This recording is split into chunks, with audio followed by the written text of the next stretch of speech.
சோழன் மேல எந்த தப்பும் இல்ல.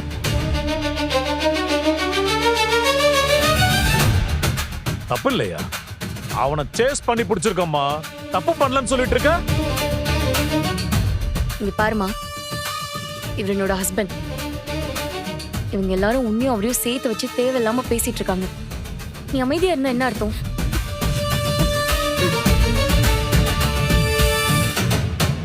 உன் வாழ்க்கையை காப்பாத்திக்கிட்ட மட்டும் போதுமா? மத்தவங்களை பத்தி கவலை இல்லையா? உனக்கு ஹெல்ப் பண்ண தானே சோழன் வந்தாரு. அதை தவிர சோழன் வேற என்ன தப்பு பண்ணாரு?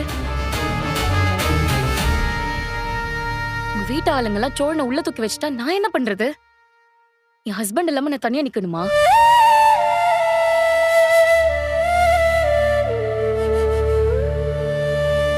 நீ பண்ண தப்புக்கு என் ஹஸ்பண்ட் எதுக்கு ஜெயிலுக்கு போகணும்?